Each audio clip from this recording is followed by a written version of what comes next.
And now, Detailing Success and PNS Double Black present the Renny Doyle Podcast, a podcast for blue-collar entrepreneurs. Hosted by the detailer of Air Force One and founder of both Detailing Success and the Detail Mafia, Renny Doyle. What's up, everybody? How you doing, man? Hey, I'm doing good. Good. Us too. I look really blue. You look really blue. I was gonna say you need more oxygen, dude. It's natural sunlight, but I'm gonna have to get some kind of cool lighting because I don't show up good on here. Yeah, I'll tell you. Yeah, you're looking a little blue today. You're interesting.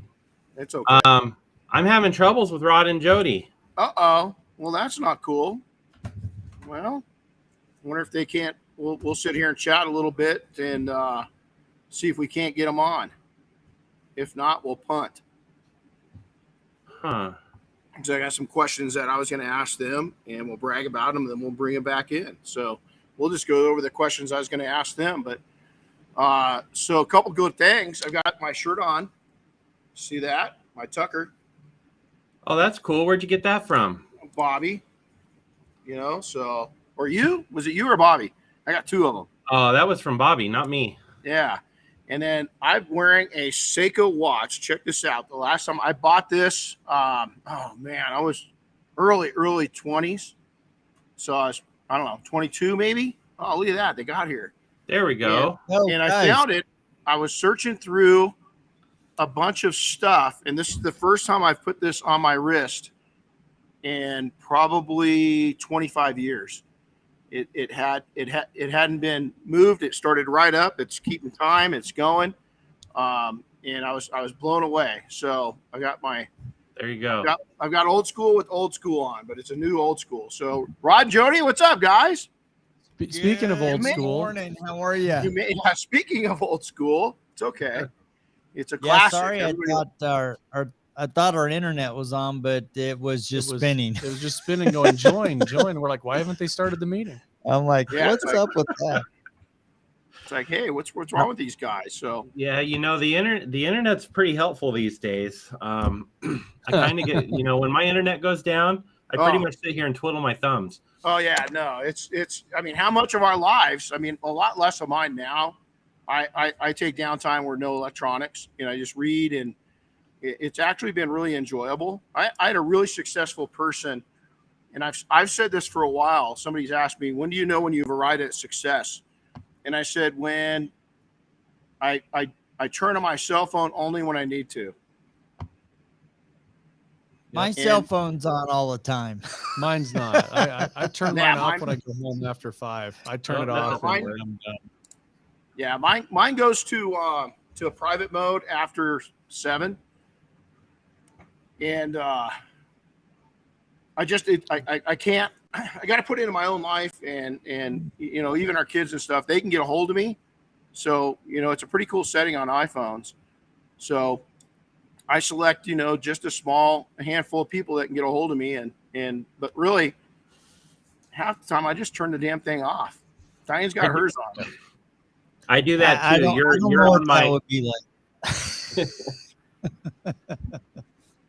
I can't remember. I was listening to somebody, and somebody that pretty well known, so well known. I can't remember who it was, but they said that's really liberating for them, is to just turn their cell phone on when they feel they have the need.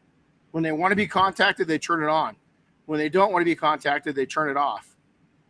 It's right now. Have you guys ever watched the show Alone? No. It's really cool. It's on Amazon Prime right now, and basically they set 10 people out in some pretty extraordinary places in the world. Patagonia, different places, a lot up in northern Canada. The season we're watching right now is they're up way up in northern Canada. It's fall going into winter, and one of the guys yesterday on the show, or 2 days ago, said, it's really simple out here because there's no schedule and you really learn what life's about. That's cool. Right? We put ourselves, and we're going to talk a little bit about this. We put ourselves on so many schedules. There's so many have-tos. There's so many do-outs. look at, I mean, we're running the podcast on a list today, right? And I'm not saying that, I just think that I've come to the point, I was like this when I was really young in my 20s, where I decided what disturbances I was going to have in my life. And then you get busy and you start building. And now I'm back to that point. I decide what's going to come into my life. Now, business is great during business hours, but weekends and after hours are mine. Yeah. Yeah. That's how mine is too. And I think that's part of the fear, if you will, as a business owner, a small business owner. We all fear if we don't have the phone on, man, I'm going to miss out on this great thing. And it is kind of liberating to turn it off and just go do something else, and then come back to it, and the stuff will still be there. And sometimes stuff stacks up. You turn on your phone first thing in the morning, there might be 10 messages, but that's okay. Yeah. My phone is off when I'm surfing, wake surfing, on the boat, diving. Anytime I'm with my family on the water, it's done, right? Yeah. But for the most part, I recognize that, they're, especially with us, because, the people that use RoadFS in their business, a lot of the, we're going, I mean, sometimes I'm talking to Jonas Sharon's in Belgium, at 11 o'clock at night, right? So I have to recognize that we in part are we serve a global audience, right? So there's a little bit of, recognition that I have to give of my time and be available. Being responsible. But most people, what I found is that people are very respectful of it. And I always tell them, text me. If I don't pick up, text me. Because if I don't pick up, it means that I'm either caught up with my family or I'm doing something with another customer. So if you need something immediately, text me. If it's just, hey, I was checking in, text me and say, hey, check with me tomorrow. And so I've put up some boundaries that, because they're in place, people are respectful of them. I like, we've got a community on social media, and we've got an offline community, in a private setting. And I'll tell you, that's been really brilliant, because everybody kind of self-support, with the team. Naturally we jump in there. I just jumped in there last night on a really important topic and gave some input, but that was probably one of the best moves but you guys are different, right? I mean, there's the beauty of our business plan, is that we don't have that, but you guys, I mean, that's why you got to look, I mean, you're blessed to have your business, right? But there's one of the caveats, is that right, people that are in blue collar, like service business, they don't have, I mean, unless you're like an emergency flood company or like a tow service or AAA or something like that, you don't need to be answering your phone. A matter of fact, the worst customers we found, problematic customers in the service side of business, so those that called after hours or on the weekends. Yeah. And I think that's a lot of detailers get caught up in that, because if you're in the middle of doing a detail and you're at somebody's home, especially if you're mobile, they're they're watching. There's somebody out the window checking up on you every once in a while, and the last thing they want to see is you sitting there on your phone talking to somebody else. So you've got to figure out a way to put that aside, do your job, and then go back to it. So segment your time out and do that. Oh, it's so cool with earbuds today, Mm-hmm. It's funny. I always point out in our training classes, up along the wall, you can't really even see it from here, but here up front and pointing towards the front of the shop are these little tiny black boxes, and everything's recorded.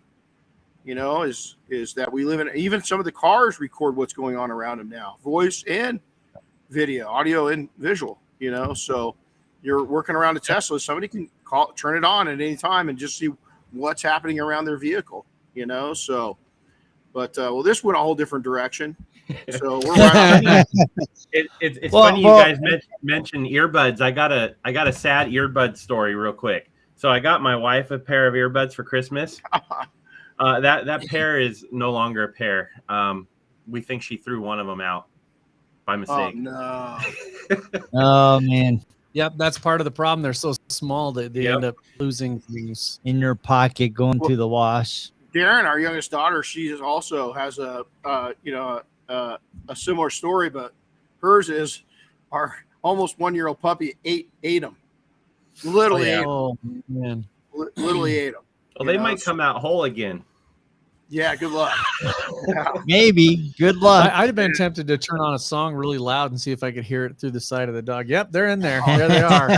That's funny, right? Yeah. It's so, you know, I was sitting down and I took some notes. 20 years, man. Rod and I have been connected for 20 years. Jody, you and I are right behind that. You know, it wasn't too, man, you know, if we look back and we're all actively raising kids, and it's proof to anybody that's young. Gosh, dang it. I know you guys hear this all the time, but wow, did 20 years just whiz by or what? Well, oh my gosh. The weird thing for me is my oldest son turns 30 next week. Wow. Oh, I got one of those. Right. And it's just crazy, right? Because in fact, I was talking to my son this weekend. I'm like, you're gonna blink, and because he was talking about his cousin Dylan, and she's like 8, I think. I'm like, you're gonna blink and she's gonna be graduating. It just goes so fast, right? And so you really have to embrace the journey, right? I think a lot of times we get so focused on a goal that we're drive. I got to get to this point. I got to make this money. My shop's got to be this big. We got to have this many customers, and we miss the moments that build the journey. And if you don't want to look back in the rearview mirror and go, wow, what did I miss? No. I've got a few of those moments, to be honest, mainly self moments, stuff that I think I really gypped myself out on. You know, I'm sure my kids would have their opinion, you know, but I mean, most kid events I was there, you know, supported the kids and everything else. Diane, all, you know, of our big significance, I was always there. So I got, you know, being an entrepreneur, I did get to be there, but there was times I wasn't there. I mean, I'm just being brutally honest with myself that I was mentally somewhere else, man. I was building my business. And that's, I think that's an important thing. I've been having a lot of discussions with someone really close to me and with my wife, right? And a lot of times people, you know, they're trying to build a business and talk about going in a different direction. But I think this is important. You know, they're building a business and they're putting all of their efforts in their business. And what can happen if you're not careful is you can create a vacuum in your relationship at home, especially with your wife. Amen. And what happens is when you create a vacuum, inevitably, if it goes long enough, that vacuum is going to get filled by something or someone else. Yep. And so you need to make sure that you're tending to your business, that you're tending to your family, to your wife, because if you don't, you can wake up going, yeah, I built this, you know, $100,000, $500,000, $1 million business, and now I'm splitting stuff up.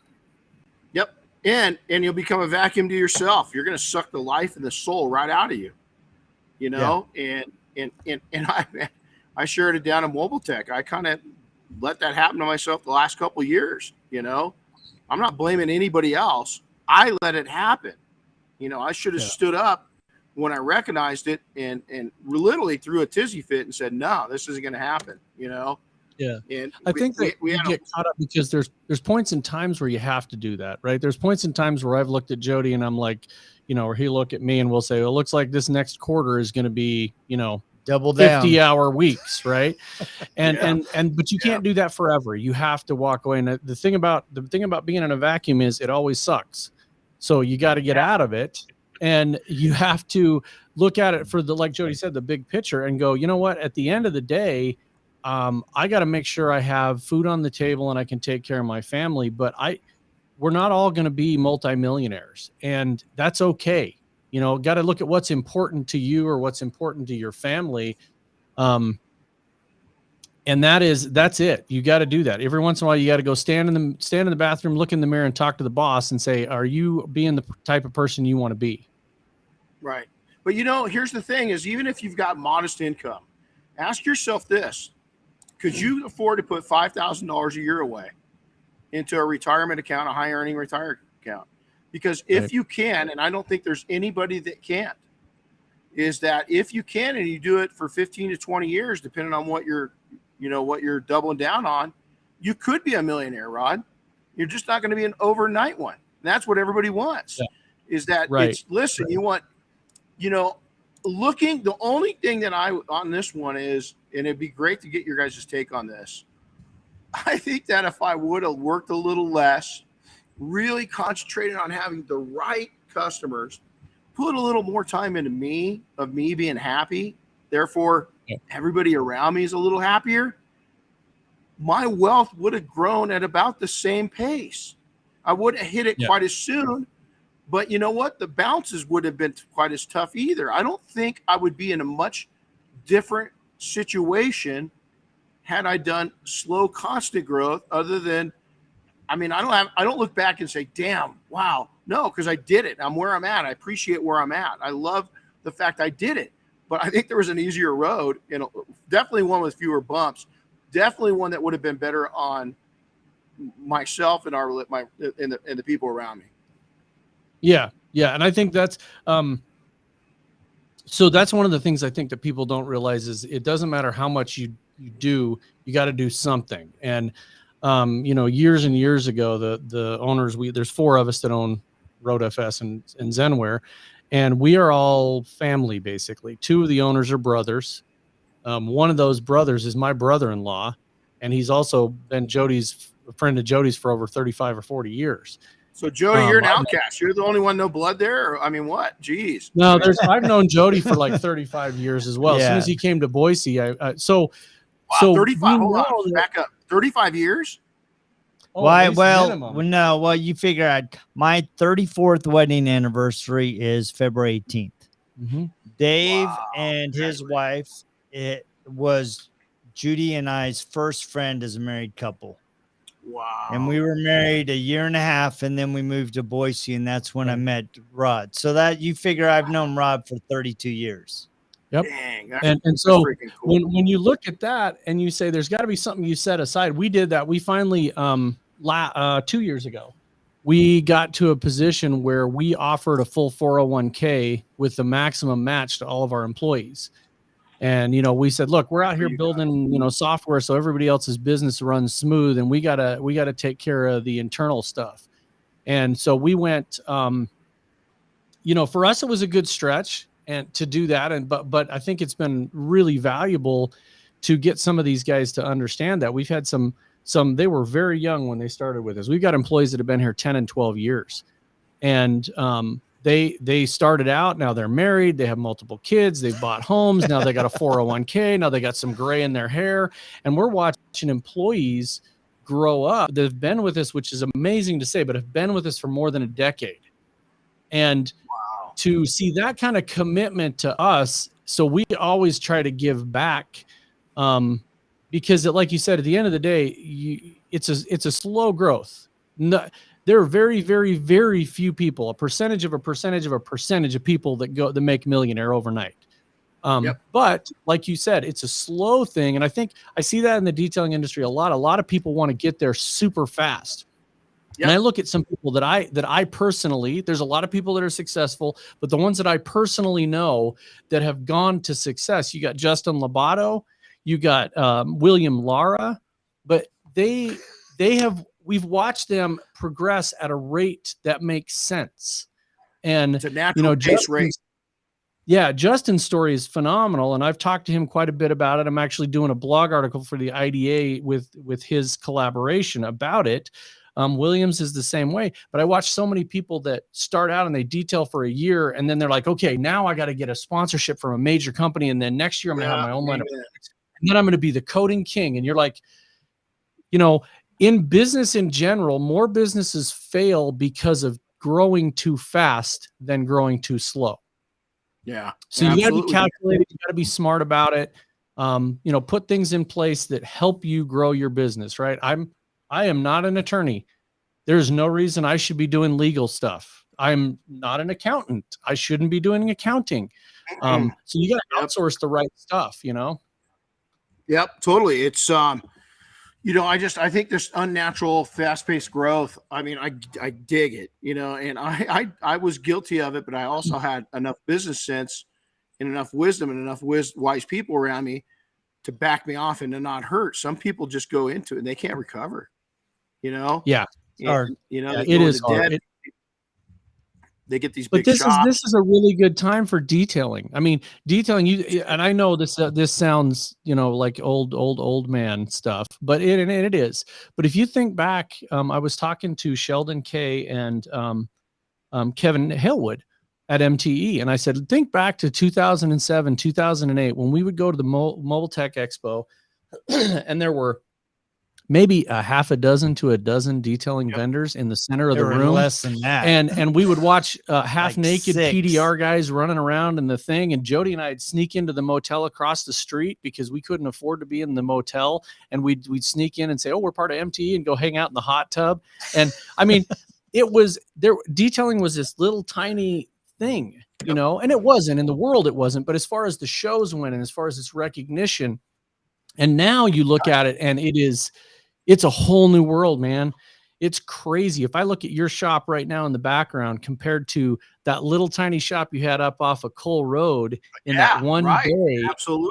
And I mean, just the growth that you've been able to see has been phenomenal. And it's not because you've changed who you are, right? You're the same guy you were.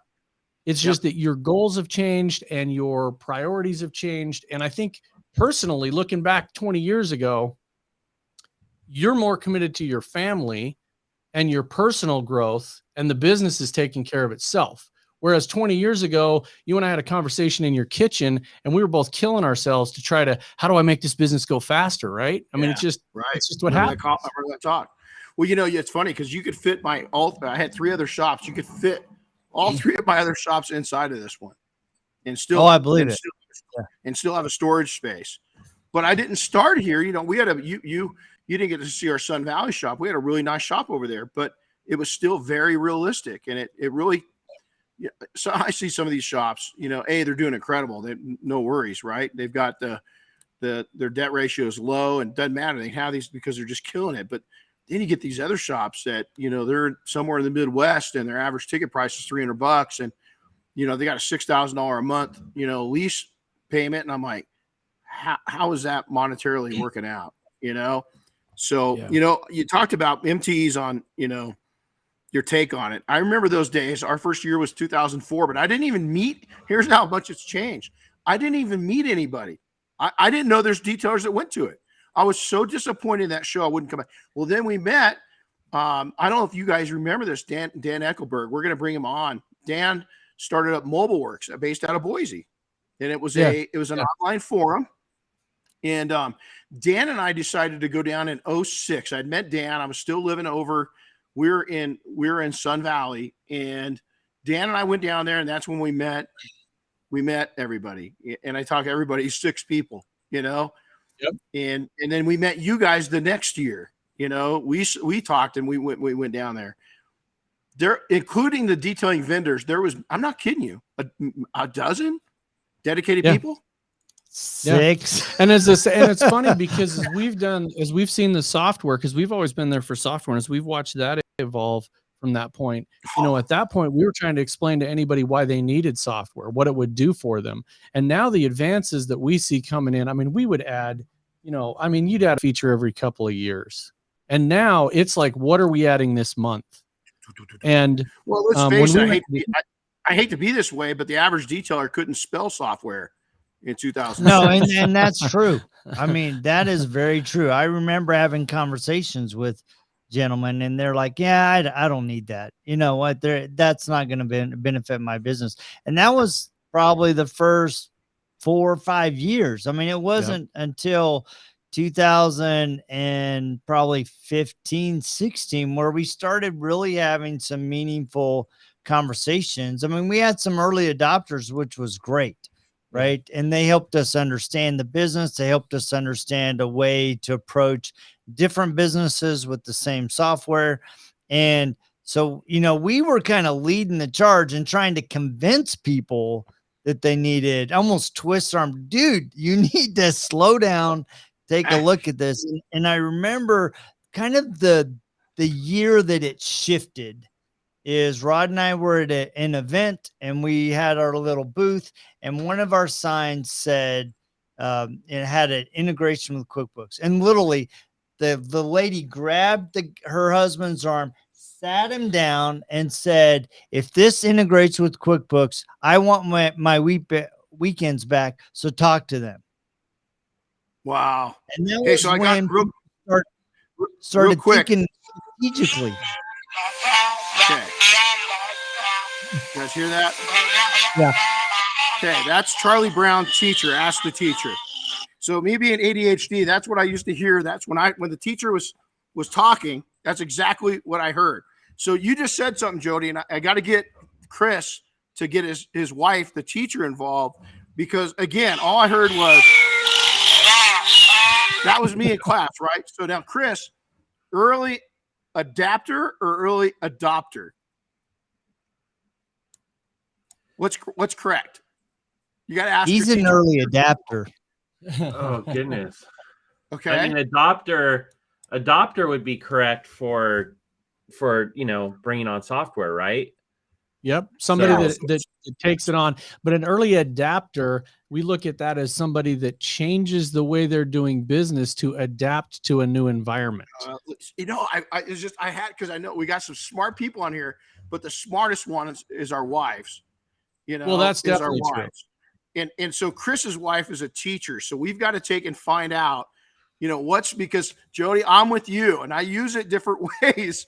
And I'm never sure if I'm using it correctly, but you're smart. So I was like, okay, I got to ask Jody right now, because I'm not as, the English language, I haven't perfected it yet, for my home country of America. I'm just not quite there yet. So you guys played a huge role, in my opinion, in really bringing software to the surface. You guys were back there, way back there, talking to the detailing profession, to my knowledge, before anybody else was really talking to anybody. Yep. And so, you guys stayed that course, and it goes right in. It goes into, you're going to be thrown curves. I mean, Jody, we've talked a lot. We're up skiing in Sun Valley last year. What's gone on in your life? What's gone on in mine? We need another ski day, by the way. So curveballs are going to be thrown. How do you guys, how have you handled that? Because coming into this as early adapters, early adopters is, you guys have faced as many curves or more than anybody else in the industry, but yet you just kept coming. You stay in the batter's box and you don't rush the mount. I think the other one is you've all seen a picture of a little tiny bulldog that's held on to a 1,200-pound bull by the nose and won't let go. That is me. I am as stubborn as anyone on this planet, and we just set our sights on it. One of the things we did when we created this business is we said, this is the last one. This is what we're doing. So we've made a commitment that whatever left-hand or right-hand turn we have to take, we do that. And we've had to rethink things. There's been tons of curveballs, like you said. You take a deep breath and you figure out what we're going to do. And then you move forward. Jody and I have a really good habit that we separate ourselves from the rest of the employees, the team members at whatever our company. We have an office that sits off to the side, so we can do these podcasts in our studio. But because of that, it gave us an environment where I'll walk in and I'll say, okay, I'm pulling the soapbox out. And Jody knows that if there's something that's going on, and I say that, it's going to happen in this room. And then as soon as we open that door, it's back to business. And Jody knows the same thing. He can come in and he can have his opinion and we can talk about it and we can be frustrated, but then we put the soapbox away and we go back to work, because at the end of the day, we're making the decisions that determine whether we're going to make it or not. And that's it. So that brings up a whole nother, partnerships. I always tell people,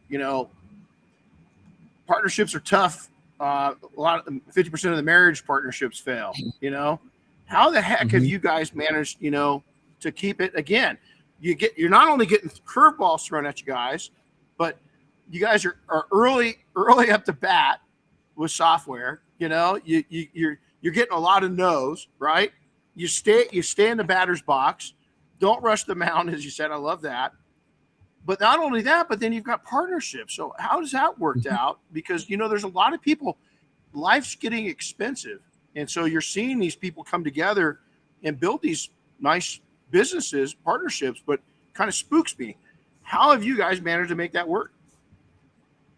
That's a really good question. In fact, I was talking to my son Zane this weekend because he's entertaining some business ideas. And he's like, "Do I get a partner? Do I not? How do you work that?" Right? And every partnership is different. It really comes down to, I think partnerships work when you can have an open dialogue about tough choices. Right. And you're not always going to agree. In fact, there's going to be some days where you're just going to pull your hair out. It's like, why can't they get on the same page with me? Right. And it's hard to always be on the same page, but you got to figure out a way to have a common goal. You got to have a common mission, a common purpose. And when you can look at a common purpose, then you're making decisions that are driving towards a purpose rather than emotion. And that's really hard, right? Because we're emotional beings. We get our feelings hurt. We want to do this instead of going, and Rod and I are kind of an interesting balance because I am let's go solve it as we go. Right. I will figure it out. I have 100% confidence in me, 100% confidence in you. I don't have all the answers, and that's okay. Rod, that's not okay with him. He needs the answers. He needs to think through it. Right. And you have to learn to appreciate and give room for people to process the way that they need to process. Yeah. And with that, though, I think one of the keys to that is early on, I had to explain to Jody what I needed. And I would say, hold on just a second. I need a couple minutes to process this and put a couple bullet points down of the direction we're going before we go. I can't just ready, shoot, aim. But it doesn't need to take me a month and a half to do that. I just need to okay, we're ready. Let's go. Sounds like Chris and I think Jody, I think you taught me this. I can't remember. I think it was you. Launch the planes, train the pilots. I've got all the faith in the world those pilots are going to learn to fly and be able to land that plane. And Chris is like, hold on a second. What kind of plane is it going to be? Where's the airport at? Is it hangared or not hangared? Yep. Where Jody and I are just like, hey, let's go. Oh shit, we didn't train these guys how to fly. Yep. So you've learned. So you've had to learn. Now, what about your other partners? Is that that's a really good one because our other partners are just as dynamic as we are. One of them, over the last 14 years, you'd be hard pressed for him to say 3 words. He's heads down. He just wants to get stuff done. When he has an opinion, though, you better listen. You listen because he's thought about it. Yeah, it's very thought out. Dave, on the other hand, the other partner, he's a lot like Jody. No, he's worse. No, it's like yeah. So it's a good balance, and I think the key to that is when we first started out is we made a deal around the whole business that we would talk about it, and we had to agree, and that has been a pain point, but it's also helped us grow and helped us get where we are. Because we didn't say the loudest voice wins. We said, we're all going to figure this out. And there are times that I don't agree with Jody or Jody doesn't agree with me, but it's helped because in those times when I'm shy to move and Jody's like, we got to do something. And I'll go, okay, we're going to do it the Jody way. And we go and it works out. And there have been times where Jody has had to hesitate for a couple minutes and we're like, yeah, I'm glad we went through that again before we jumped. So I dig it. Now that's good information. Because you know what it is? Business. I would have told you probably 5 years ago, partnerships, 10 years ago for sure in this industry. But you guys said it, mobile tech is now, it's obvious we've matured. We've got a lot more educated people coming into this. What I mean is not just college educated people that are taking business a lot more serious. They're softwaring up. Which is, I think, gives me great pride in you guys because you just led the way, and we'd see you at the shows and you just didn't give up. And so many of some of your competitors have even told me that. Listen, Rod and Jody, we're standing on their shoulders. Those guys didn't give up. And I think it's really cool. Now, another bragging point, the Golden Mike Award. Yeah. Something really, really freaking cool. So tell us about that. Tell us how it went down. How's it feel? Well, I don't even know how you get nominated, but there's a guy that nominated us. I saw him on this podcast, and basically we've had multiple people that came up and said, yeah, we nominated you, and, said that you guys were, and there's some questions you fill out, and then it goes out to a vote. This is the second year of it. Yeah. Dan Williams, OP got it the first year. Yeah, OP got it the first year. Shout out to him. And I think it's just one of those things cool where yeah, he's great. We have had, I looked last night because I figured this would probably come up, but we are 4 videos of our podcast away from being at 300 episodes. Wow. Holy smokes. And we're like, how did that even happen? And the very first couple were MTE 2015. Yeah. Where we just threw a couple of videos out there at the MTE, and now it's come to this point. And I think for us, the reason why I think the podcast works is the same reason that you guys are successful in your podcast. The podcast is about whoever you guys have on. You have great topics. You talk about the person that's on there. And that's the thing, is we let the people that are on our podcast be the star, or be the right topic.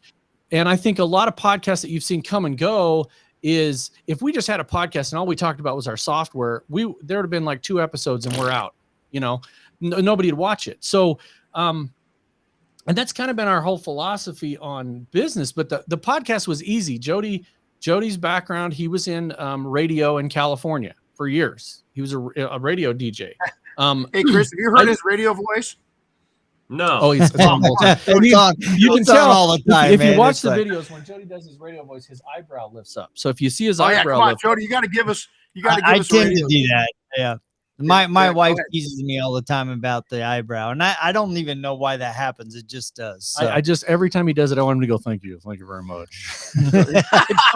Well, so not to rock from this, before we get into something, we'll dare you at the end. Is I'm going to even put on here is Jody radio voice. That's right. It's just talking, man. That's all you do. You just talk. Yeah, and I used to do. So he did radio, and then I did radio commercials for a couple of nonprofits here in town when I first got out of college. That I did. So I was there was a male female. There's a male female commercials for a couple of. And he played both. And I was both. That's exactly it. Yeah. Hey, that works in today's world, man. I hate to say it. So I think the Golden Mike, I think that you guys, Dan, you guys mentioned him, just an excellent dude. He's a real authentic guy. He's been around. You guys are the same way. And this goes right into that. This question goes in, and I know the answer, but I think why your guys' podcast is successful is exactly what Jody said. But I think it goes one step further, is it's what makes you guys tick. What's at the center of really what motivate, not about the podcast, what motivates you? What just makes you feel good when you go to sleep at night? Impact. I want to have an impact. We want to have an impact on your business, on your personal life. I mean, it's really about that, right? And it's like, I remember when I came to Rod with the idea, I said, the very first time we started discussing, it's like, I want to have people on the show that they can talk about their business so that they can share the journey, the triumphs, the struggles, right? Because there's something in your story, in Chris's story, in Andy Van Order's story, or whoever that will resonate with your heart, right? And that is really what the driver behind having the RoadFS podcast is like, let's talk about people and let's talk about their experience so that we can all learn something. I mean, every single podcast I've taken away something as a host. Yeah. I mean, it's just been an incredible learning experience, and it's given me things to think about our own journey and what can we implement to make ourselves more successful. So it's really driven to have an impact. I love And it. for me, knew I that was guess going to be part of the answer is that because even, each what you guys do in your lives separate from each other, you guys are all about impact. So I love that. So Rod, sorry to interrupt you. Oh, now I'm interrupting him. Go ahead, I was Blue going Man. to say the other key to making that successful, right, is consistency. You guys have been regularly doing it on a regular basis all those years, and that the consistency thing, whether you're doing a podcast or a detailing business or whatever it happens to be, is a key part to success as well. Yeah. Yes. And I think for me, the yes, definitely the impact. I'm going to take a left turn here that probably maybe not even Jody understands is part of the impact for me of why I want to be successful with the podcast and the business and everything I do is I want to be that. I want my kids to look up to me. I want my kids to think I'm successful. I want my children to think that I am that kind of person and have that example to them. And for them, I don't, for me to do the podcast, my kids really get off on it. They look at me, they're like, Dad, you have more followers than I do. And, Kirk's joking about me taking a shower with us. I did sleep with it the first night. No, he was like I this. did sleep you should with have it. seen him. It was like this for 2 days. I cradled the baby. I didn't even touch it. That's a huge, to get it the second year, you guys have been at it. Is there any longer running podcast than your guys's? Not that I know of. I don't think so. Maybe Polish. No, they're not older. I think the only one longer than us is PDR College. Yeah, definitely PDR colleges, but Shane Costantino and we didn't even think about those kind of things because they're great. I love it. I think it's really fun to win that. And we'll get a lot of mileage out of it. I'm sure people will joke about it forever. I think the bigger thing there is that it shows that we are making an impact on people. We have people calling us and asking us to be on the podcast, which is totally cool. That I get such a big charge out of that. And that doesn't bring money or success or anything. It's more about it's elevating them. The fact that we have companies call us and say, how can I be on your podcast? And I'm like, you just ask. It's totally open. So it's been so fun to do it. The live events are so much fun when we go somewhere and we do live. Yeah. When we flew out to Rupes Training Center last year in the spring and just showed up kind of unannounced with Jason Rose, he took us aside. He's like, I cannot believe you guys flew out here all the way out here just to do podcasts. And we're like, that's just what we do. No, so. you guys, I'll tell you, both of you have really lived an example of how to treat others to me.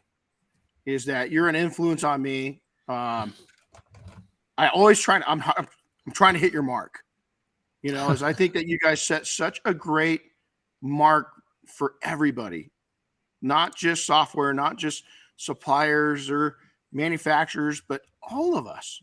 The things that you do and just the honesty out of it, I think is just makes you guys who you are, man. It makes you as authentic as hell, And I think thank you for that. But I think that's one of the things that many small business owners miss. Amen. They miss the opportunity to be their authentic self, right? They're looking at all of these other players and they want to be them, not be like them. Right. Yeah. And they mistake, they compare their chapter 1 to your chapter 27 and my chapter 28. Right. And it's really important that you embrace your authentic self because you are going to attract the customers, the clientele, the people that need your influence when you're your authentic self. Amen. But when you're not authentic to yourself, you're going to come across as fake and you're not going to last. You're going to struggle. Yeah. It's funny you say that because 2012 is between 2006 and 2012. So for 6 years, I had this identity crisis. I didn't know who I was supposed to be. And to your guys' point, all I had to be was who I was. So I went through this period where Well, for one thing, I was so busy, I didn't buy my own clothes. Like, I do all the shopping for Diane. I know, but I look at pictures and I'm like, Jesus, why did I wear that? It's just not me. You know what I'm saying? Like, God, that's fucking horrible. Excuse my French, but it was like, that was just terrible. You know? Fucking terrible. You know, and so, you know, in 2013, I just woke up and I just said, just be who I've always been. You know, but I mean, online was just coming, you know, forums were out there, social media was out there, everything was kind of new. And I was like, I just woke up one day, I was like, God, this isn't me, you know? Yeah. And I want to tell you I mean, it's been a long time since that happened, right? I mean, it's been well over a decade. And I'm telling you, 2012 was the day I woke up and said, I shouldn't be wearing that. That is not me. And by the end of 2012, that was done, you know, and I just started being more and more comfortable with just putting out there who I am. So you already kind of did this. Things that make you go, good and bad. So looking around our industry, you know, I'm going to share this. I found myself at Mobile Tech realizing that I'm entering a new chapter in my career. I want more. I don't want to slow down. I want to still build. I want to build empires. I want to help other people build empires. I'm good at that. But my positioning, I'm in competition with nobody, but I've always believed that you have to go out and invent and reinvent yourself. In that you know, I don't believe our life is a book. I believe every year could be a book and you're building a library. You know, so when you die, you've got this amazing library, you know. But I looked back and I had before COVID, it's things that make me go, God, the debt people were going into really freaked me out. I didn't walk away from MTE with that this year. I walked away from MTE going, holy shit, these professionals have got it. We are catapulting ahead as an industry. And where is my place on that wave? Because I can't stay where I'm at because these professionals have gotten so good at what they're doing is that I can kind of move on to the big thinking things I had in mind that I never thought I'd be able to realize. And now I'm realizing, holy shit, we can go out and do some wild stuff and help people become a lot more than what they ever dreamed of being, including myself. So that was my aha moments. Like, you guys got anything good or bad? I do, for sure. One of the things I noticed, and I was the same way at MTE, Jody and I, this is the busiest year that we have ever had at MTE, bar none. We had more people that came up and talked to us. We had more people that have made a decision about software. And one of the things that we noticed was every year there's some trendy new thing, right? And in software, you have to keep innovating. You have to have the next thing. And now we're connected to this and now we're connected to that. But we saw people walking away from things that are not as important. And I say that meaning features are important. If a feature solves a problem, that's important to you. But we saw people walking away from things that were not as important. It's like, you know, it doesn't matter if it's blue or if it's green or if it's red. I want to have something that impacts my business. And I think just like you, we've spent our career impacting people's businesses. You know, I mean, I have never met a person that has gone through the training, your training, and has not been impacted for the rest of their business. And I think that is, you know, people like you and us that's our goal, is to impact others. I think that's my aha moment, is to watch how many people their eyes are opening to that's what they need. They need something that impacts their business. Yeah. I much the same. Jody, is there anything that just went wow? I think, you know, I've thought a lot about this, and I'm just going to put it out there, and I'm just going to be blunt about it. I've never, while the industry is growing and I'm seeing, you know, a change in mindset of really being business owners, there still is this cattiness that is going on across country between this detailer and that detailer. Instead of, you know, so many forums, you know, I see people delete a post because people were being unkind. and not recognizing that people are at different stages in their growth. And instead of being all cocky and proud and demeaning, just offering a helpful, word of advice. You know what? Go check out this, connect with this person. It's like, dude, there's no room and there's no reason for the negativity that sometimes I see in a lot of these things.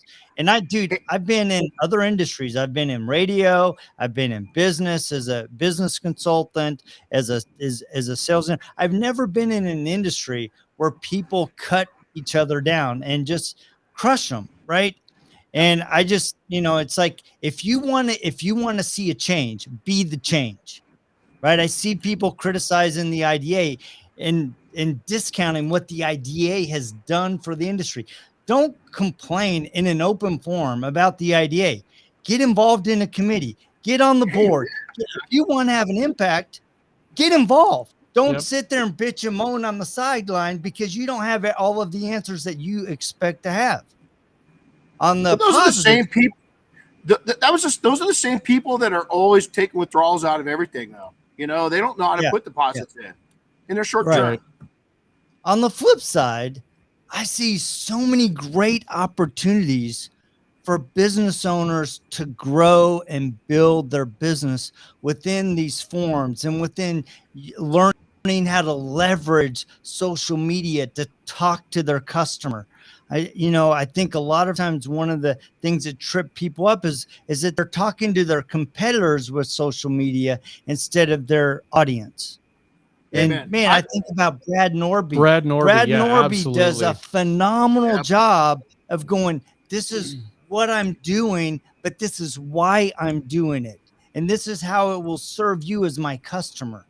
I mean, when you start thinking in that mindset, your business will explode because you're thinking about serving people instead of taking. Yeah. Amen. And I think that is a huge thing. One of the other things that I just thought about with that is how many young people are coming up that are so much smarter than we were. Oh gosh. And Brad Norby's a perfect example. The young kid that I don't know if you caught him or not, the 11-year-old kid. Detail kid. Steven Thompson. Right here from Boise. And one of the things he said, which was unbelievable. We said, "Are you going to take over your dad's business?" And he said, "Yes, but I'm going to make it better." And it wasn't being a cocky person. It was because he's young and he has ideas. And you talk about making an impact, that kid's going to make an impact. So it's funny because I'm going to go back a little bit. Yesterday, I got so my goal, we Detailing Success has displayed at that event for probably about 10 years, not consecutively, but going back 10 years ago, I used to trade. I'd come and speak and trade some floor space for it and never be at my booth. So this year was the same way. And I really, two goals, and I really didn't get to do it. One, I didn't get to do it all, is I always try to stop by the IDA booth and just thank everybody. It never happened. Yeah. I couldn't. I was so busy. And then I got to go by the Detailing Success and Mafia booth one time, thank a handful of Mafia members for working it. I was there for maybe 90 seconds. I mean, we're just to your point. We were so big. But I got rumor back yesterday. They said, well, yeah, we heard that you were going to go and sabotage, or that you went to the IDA booth and sabotaged a bunch of people. And I went, well, first off, I never even went to the IDA booth. And they're like, oh, really? And I went, yeah. And I said, never got there. And I said, second off, you know what? The people that aren't at the show need to shut the up. Yeah. Is that, it's these little gossip, these, what do I call them? What's that word that I call them, Chris? It's a good word. Oh, good word. Cause I mean, the words come to my mind are not good. No. But it's the same people that are spinning, they're spinning tails across the country. So here is one person that said that I was going to go do that is all the way here on the West Coast. Not there, but saying that I was going to, or I did do something, and I was never even there. And it's like, so, the good news is people pick up on that bullshit, They do, but a lot of times what they don't do is they don't address it. And I actually, there's a Mafia member that 2 years ago at Southern Detailers Conference, there were some rumors that got spread around, and they got back to him and he wasn't there. And he could have just spun that into a tizzy. And instead at SEMA, he just walked up to me and said, "Hey, I want to get this out in the open." And we had a really good discussion, and that was it. We shook hands, hugged at the end, and it was over. And I think that's really saying something about somebody that's willing to come out and say, "Hey, this is what I heard. Let's talk this through." And it didn't have to end that way, and it did, and it was great. I mean, I really appreciate him doing that because it was able to get it out in the open and stop it from being the rumors and everything that it was. So I think that's a lot of times what people do is you can't take something that's written on the internet at face value. You've got to get, a little deeper. No, and it's and I know from spending time with both of you, I know this to be fact. You guys just don't have a mean bone in your body towards other people. Is that you're going to get slapped. You're going to turn the other cheek. I feel the same. There's so many times that I've gotten just freaking smacked and I turn the other cheek. Well, yesterday when this person called me up on it, you know what I told them? I said, well, first off, next time call me, find out the facts. Second off, why the hell are you even wasting your time thinking about this shit? You know me. Yeah. Stop it. You're part of the problem. Did you defend me with that person and say, that's bullshit? Well, no. And I said, you know what? Until people start putting these little people in their place, and I don't mean little people, I mean little brain, little people, entrepreneurs that are building a serious business don't have time for that bullshit. Is they're going to move on and they're going to build an empire. So, when we lived in Idaho, my 40th birthday was a big, I hit a net worth that I had a big goal for myself. And I don't know if you guys do remember my motorcycle that my wife had built for me. I do. Big dog chopper. Yeah. And so my wife and I hated that bike. I loved it when I got it, but I almost got killed on it. And so it was a happy moment. Diane doesn't mind if after she got it for me, she's like, and I wasn't doing anything reckless. It's just everybody else, is out to hit you. I love that bike. There's guys now achieving that same level younger. Yeah. And they're doing it better because remember, I gave up, probably a decade of my life to get there. They're not. There's some people doing it the right way that they're not giving up that lifestyle. They're not giving up time. They're living a life while they're building their empire. And I just think I saw it more this year at Mobile Tech than ever before. And I came out of there going, okay, next, where am I going? And how do I build up more people? And part of that is of getting you guys aligning with, the right people, right?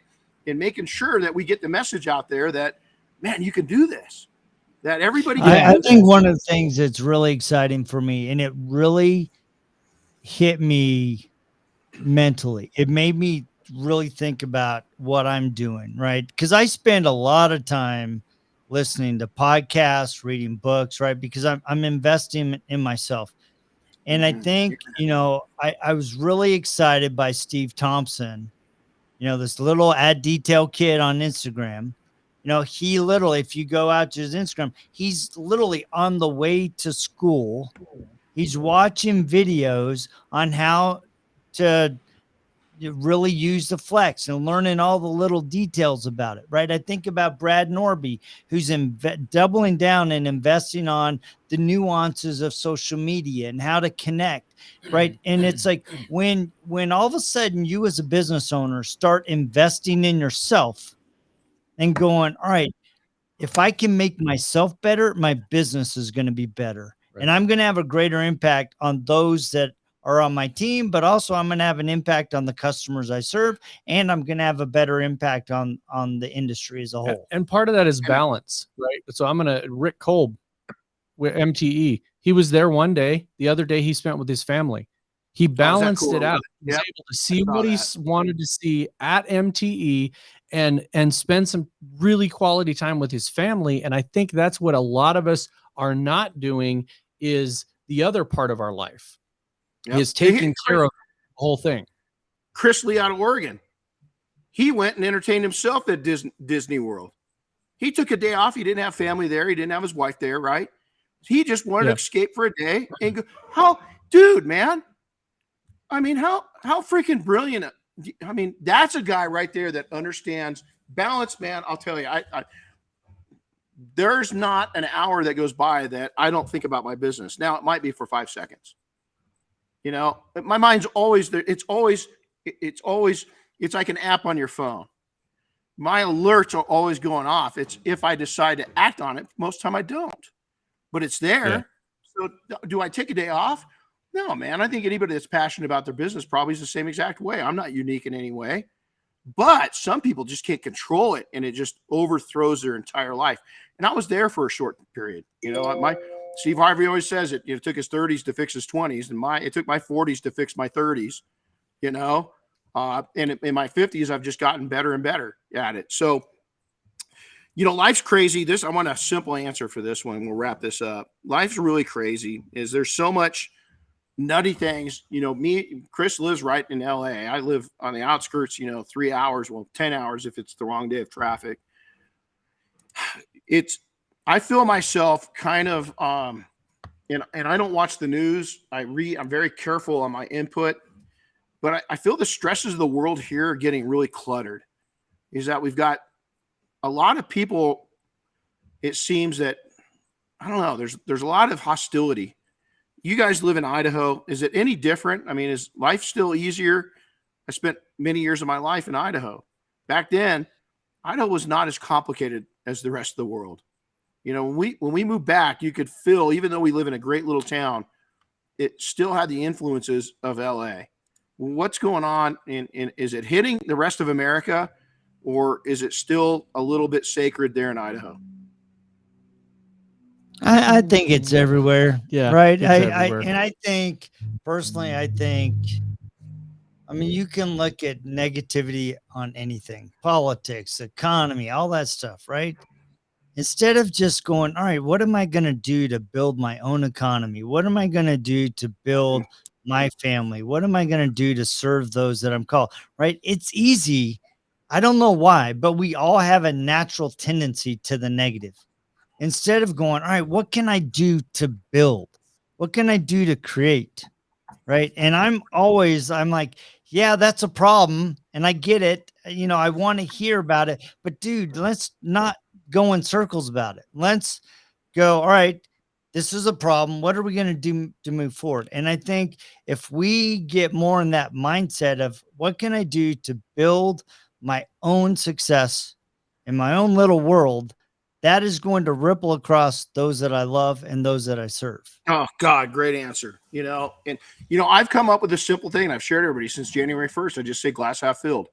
Every time I think negative, anything, even if I want to blow somebody's car up in front of me because they're just being idiots, I just go glass half full. They're facing something that I'm not. And it's made a huge impact on my life of not. The other thing I've realized is, Renny, is on this side of where I live, unless I go out to the main boulevard, I don't even know any of that exists. In my world, 90% of the time, none of that impacts me at all. Zero. It's only when I have to go down the hill. And you know what? It's not that bad. It's really not that bad. I just get flustered. So my wife is constantly saying two things. She's like, you don't know the backstory. Amen. You don't know what happened in somebody's life this morning or yesterday or this week or even this year. And they're responding out of either frustration or strategic movement. You don't know the backstory. And we need to give each other a little bit of grace as we're moving through our own backstories and moving forward. And she always says, you got to lead with love. Yep. Well, and I'll tell you the other thing is I shared that last year was really, last 18, 24 months was last year was exceptionally challenging for a number of reasons.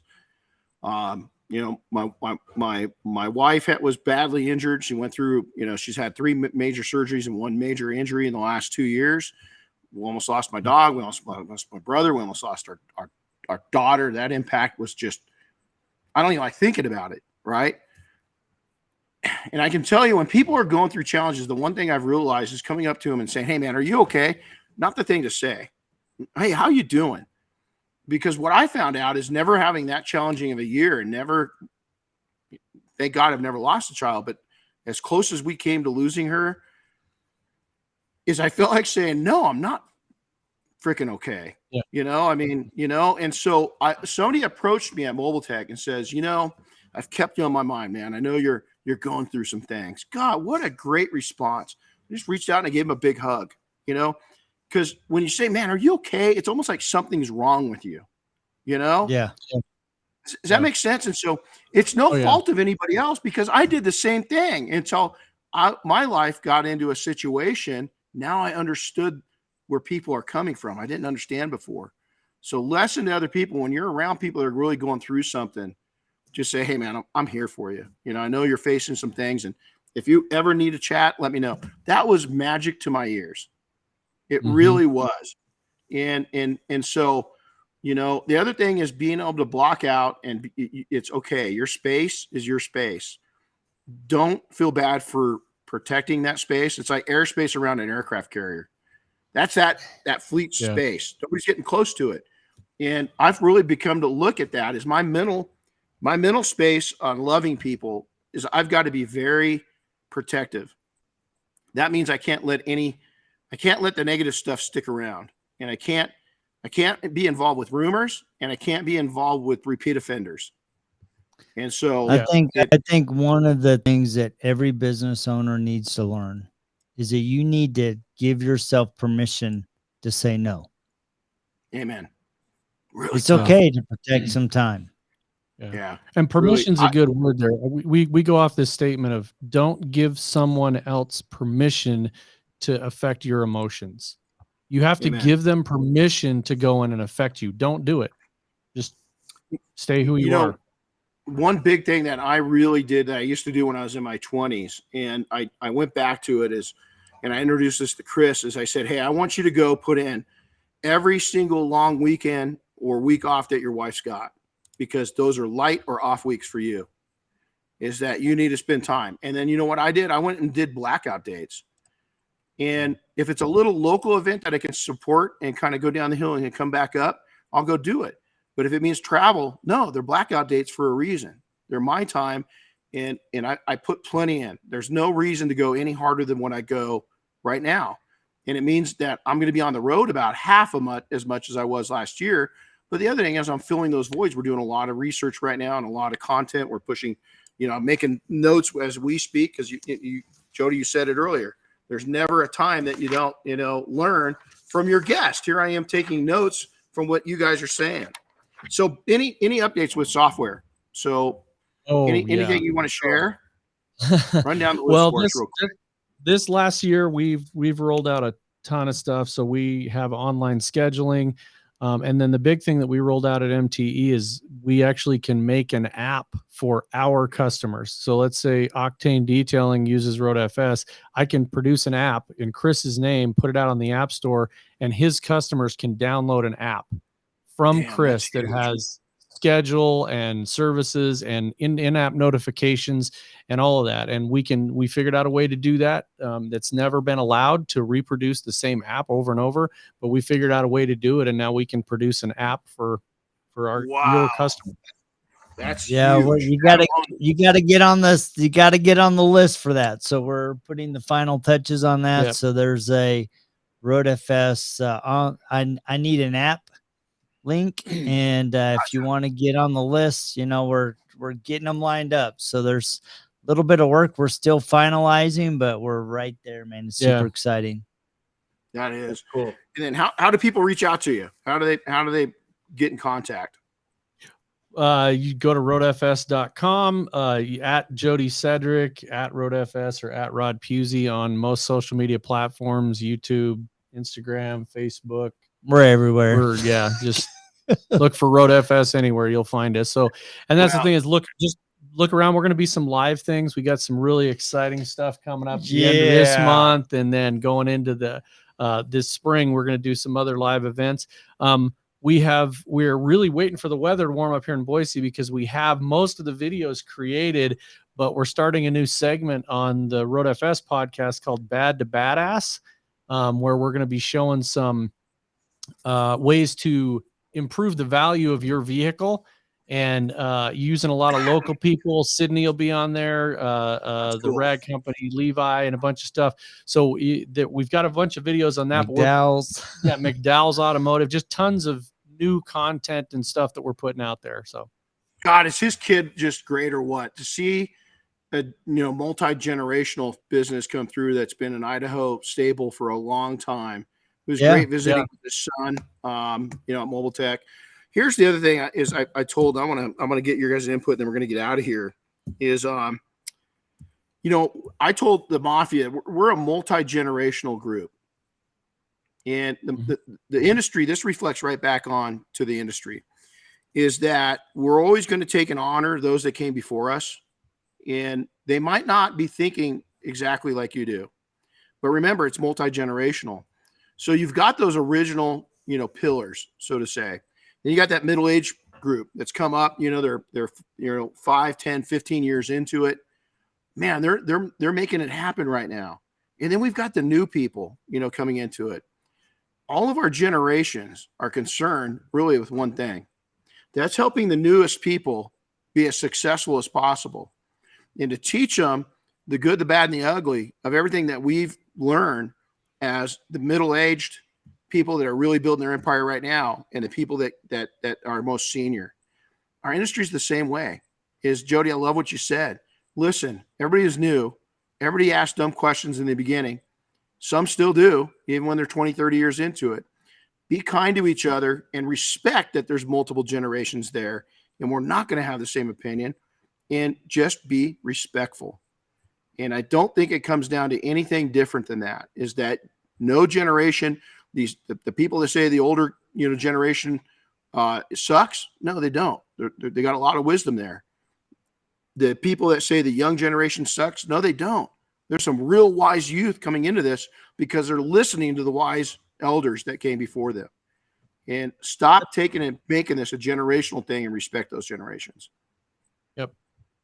Absolutely. Love it. Guys, last but not least, Jody, we got to hear a departure. So I'm going to have you do the exit. Hey, Chris, did you bring that photo up? What am I going to say? Thank you for listening to the Renny Doyle podcast. Your host, of course, Renny Doyle, the legend, the myth, the guy that brings it all home every week right here on the Renny Doyle podcast. We will check you same time, same channel, just next week right here at RDP. Thank you. Thank you very much. So can you bring that picture up, Chris, or no? I can. Rennie's going to make fun of me. So if you guys look, I'll bring it up so we can see you. Okay, so there's Chris's new job. He's a little blue. So we're gonna have him go part-time in Vegas as the blue man. No, I next week it'll be fixed. There's gonna be a light on its way. I won't be blue anymore. But I've got these big windows right behind my computer monitor, and the only way to get some natural light in there is to open those things up, and it turns me blue. I'm trying to figure out what's There's a song called "The Little Blue Man." Huh. I gotta look that up now. My mom used to sing it all the time. I love you, said the little blue man. Oh, I love you to bits. Oh, I remember that song. He loved me, said the little blue man, and scared me right out of my wits. Yeah.